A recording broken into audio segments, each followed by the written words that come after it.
Halo Sobat Neo, apa kabar? Pada video sebelumnya, di video 7 part 3 dan 4, kita sudah membuat fungsi tambah dan ubah peminjaman buku. Pada video part 5 ini, kita akan membuat fungsi filter list peminjaman. Kita langsung saja ke contohnya. Nah, ini adalah tampilan list peminjaman atau data peminjaman. Nah, di sini statusnya masih pinjam. Nah, kita akan membuat filter. Di sini ada 3 filter. Yang pertama di sini adalah filter berdasarkan status. Nanti kita bisa memilih semua, pinjam atau kembali. Lalu di sini ada range 2 tanggal, yaitu tanggal awal dan tanggal akhir. Misal kita ingin menampilkan semua peminjaman dari 1 November sampai 1 Januari 2021 ya. Nah, semua list peminjaman, baik yang statusnya masih pinjam dan kembali, sudah ditampilkan. Kemudian misalnya kita hanya ingin menampilkan yang statusnya sudah kembali. Nah, nanti akan seperti ini. Kemudian di bagian paling belakang di sini ada refresh, yaitu untuk kembali ke list semula. Jadi seperti ini. Kita langsung saja ke codingannya.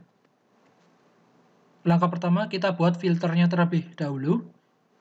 Di view peminjaman index. Nah, filternya kita letakkan di atas tabel ini ya. Kita enter. Nah, untuk isinya kita menggunakan form biasa ya. Kita gunakan div. Di dalam div-nya ada kelas yaitu form group. Form group row.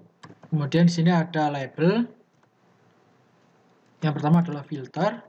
Nah, labelnya itu kita kasih kelas, yaitu kelasnya adalah kolom small, kolom kecil, satu kolom, kemudian call form label.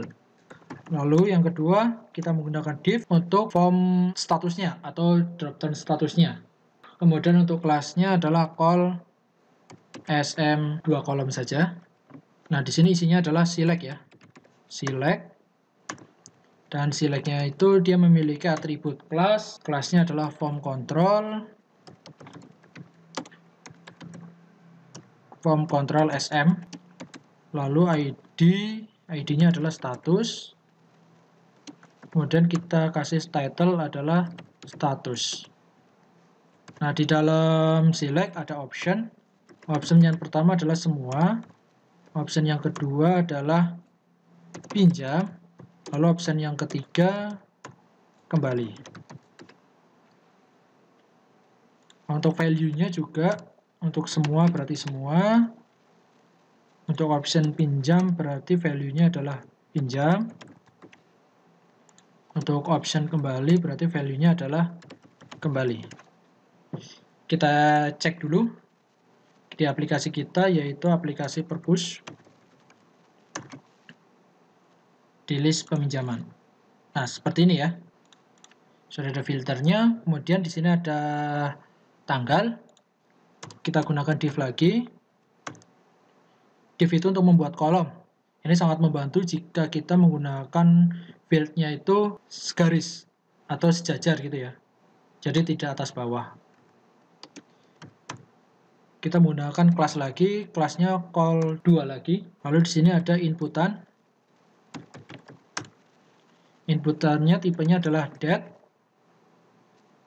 Lalu di sini kelasnya adalah form control, sama seperti select, form control sm. Lalu di sini ID bukan name, ID-nya adalah tanggal awal. Nah, value-nya kita set default, yaitu tanggal 1 di setiap bulannya. Misalnya sekarang bulan Januari, berarti tanggal awalnya adalah 1 Januari. Nah, kita menggunakan sintaks PHP yaitu date. Isi date-nya adalah YM01, karena default-nya adalah tanggal 1.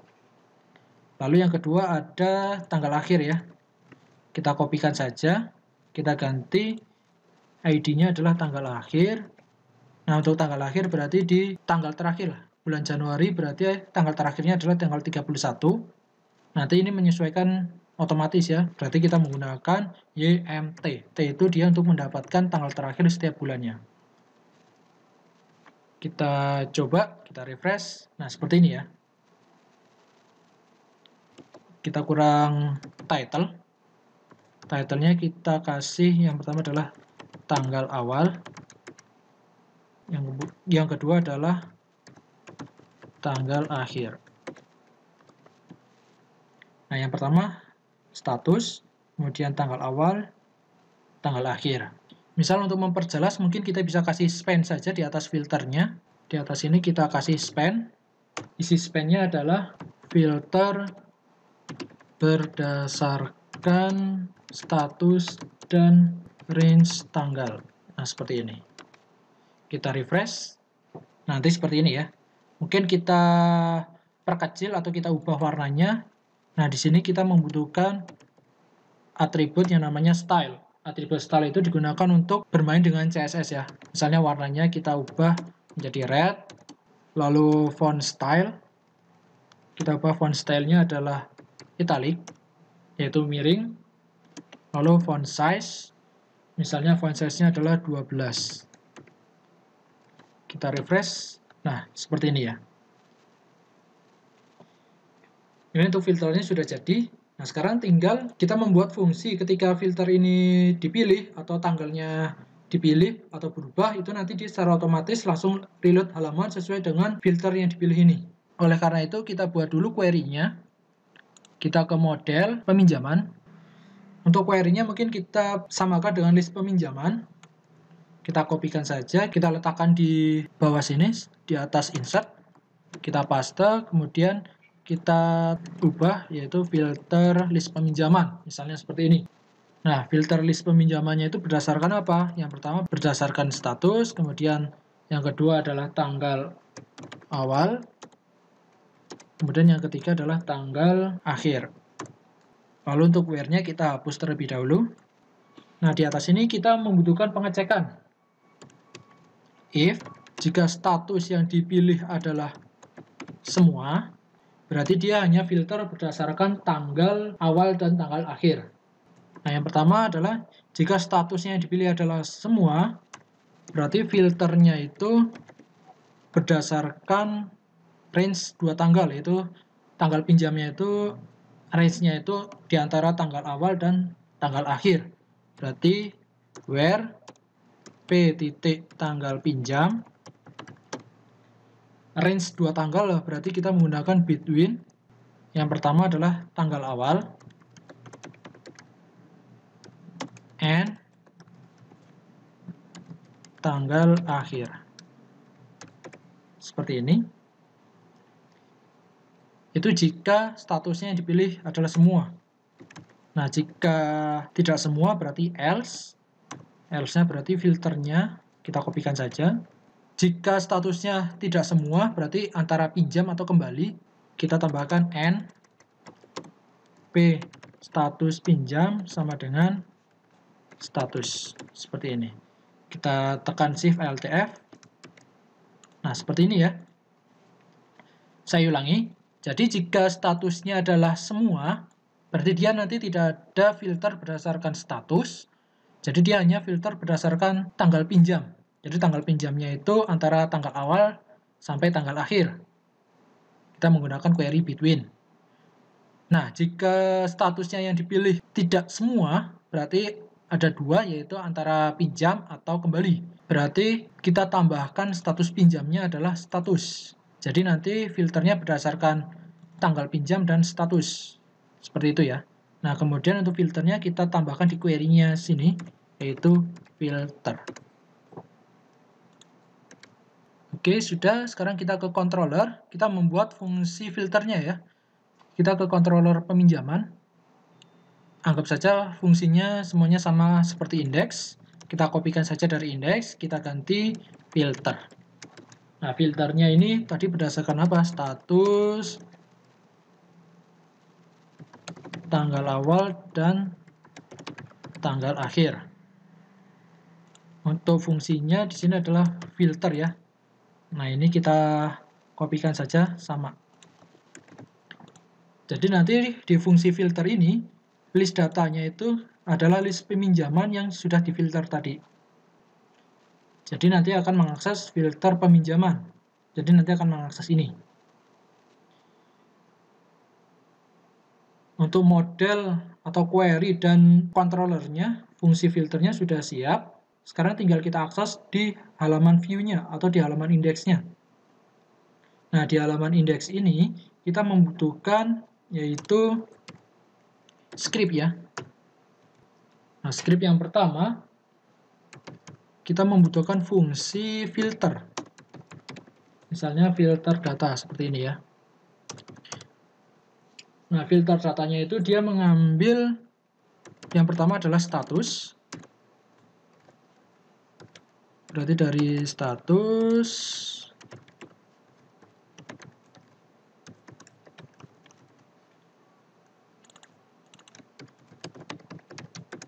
tanggal awal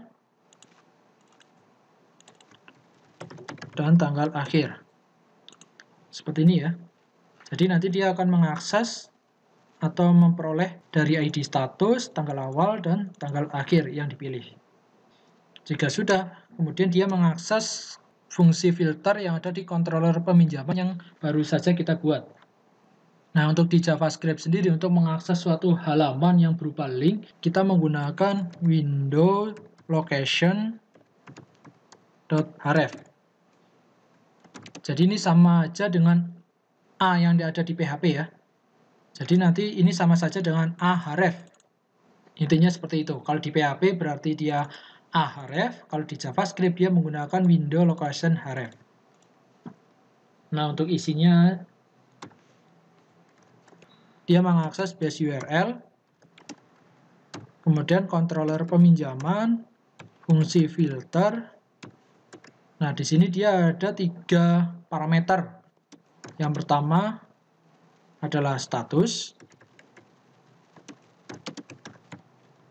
Jadi kita pisahkan dengan slash ya. Yang kedua adalah tanggal awal. Yang ketiga adalah tanggal akhir. Seperti ini. Oke, fungsi filter datanya sudah dibuat. Sekarang kita akan membuat fungsi di mana nanti ketika statusnya ini dipilih, dia secara otomatis akan memanggil fungsi filter data yang tadi kita buat. Oleh karena itu, kita buat seperti ini. Nah, yang pertama adalah status change. Nah, ini digunakan jika ada perubahan di statusnya. Status itu tadi bentuknya adalah drop down. Jadi jika statusnya itu ada perubahan, maka dia akan mengakses fungsi filter data.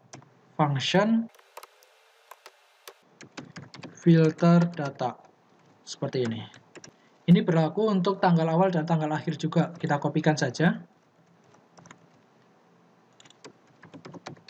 Tanggal awal dan tanggal akhir. Nah, jadi ketika 3 field ini berubah atau mengalami perubahan, nanti dia secara bersamaan mengakses filter data. Kita coba, kita refresh. Nah, mungkin statusnya kita ubah jadi pinjam ya. Nah, lihat di sini, statusnya pinjam, lalu range tanggalnya adalah tanggal 1 Januari sampai 31 Januari. Nah, untuk range tanggal ini tidak ada peminjaman buku, maka dia field-nya adalah 0. Mungkin kita tambahkan untuk range tanggal awalnya mungkin 1 November ya. Nah, seperti ini. Nah, ini statusnya semua, mungkin statusnya adalah kembali ya. Statusnya pinjam. Nah, ini kenapa masih belum bisa? Karena di sini secara otomatis dia langsung kembali ke semua, kemudian untuk tanggalnya kembali ke 1 Januari. Padahal tadi sudah kita pilih 1 November ya. Nah, kita tambahkan fungsi di sini.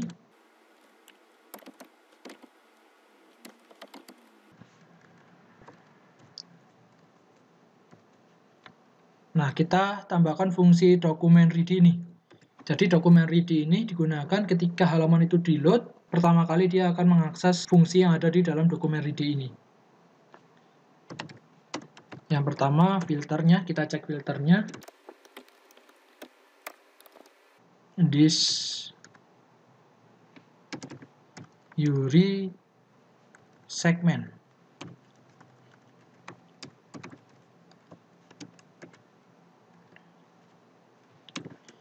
Nah, di URI segmen 3 ini, maksudnya adalah nanti dia akan mengakses URL-nya ini. Nah, segmen 3 berarti dia terhitung dari aplikasi Perpus ya. 1, 2, 3. Berarti dia nanti akan mendapatkan data yaitu filter. Jadi filter ini nanti berisi string yaitu filter. Nah, jika filter kita cek, jika filter tidak sama dengan kosong, berarti dia tidak ada filter ya. Sekarang kita cek, jika filter tidak sama dengan kosong, berarti ada aksi filter di situ. Kita sedang menjalankan fungsi filter, karena filternya tidak kosong. Maka kita set status.val. Nah, statusnya itu kita peroleh dari segmennya. This Yuri segmen. Nah, status itu ada di segmen berapa?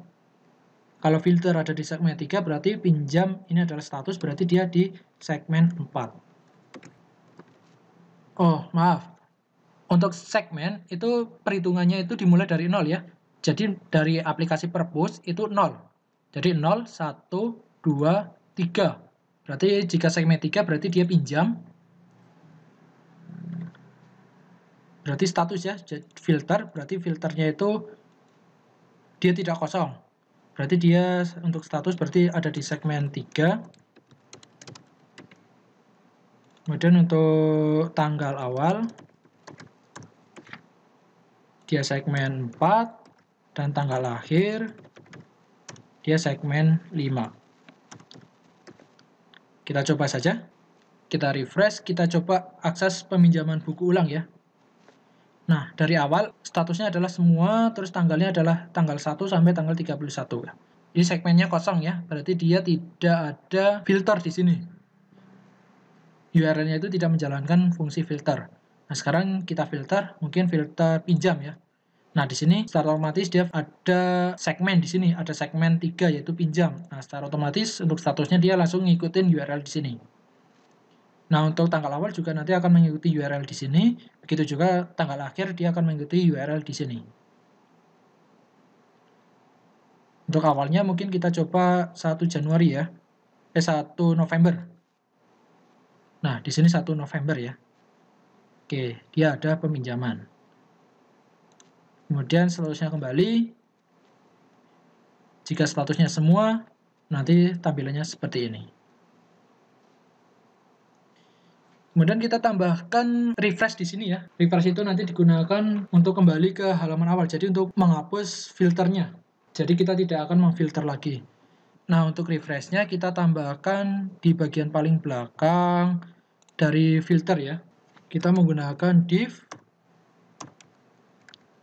Div-nya itu ada atribut kelas, yaitu kelasnya adalah btn group mp1. Kemudian di sini kita menggunakan href. Href-nya berarti kita memanggil base URL peminjaman. Jadi kita memanggil indeks peminjaman. Kita gunakan i untuk memberi icon. Iconnya itu adalah Fava history. Kita refresh. Nah, di sini sudah ada ya. Ini ada filternya. Kemudian jika kita klik di sini, nah dia langsung reload. Jadi dia kembali ke default. Kita akan set untuk refresh ini muncul ketika kita melakukan filter saja. Maka untuk buttonnya ini kita bungkus dengan if. Nah, if-nya itu kita peroleh dari segmennya, Yuri segmen. Kita gunakan segmen 2 ya. Tadi segmen 2 berarti filter.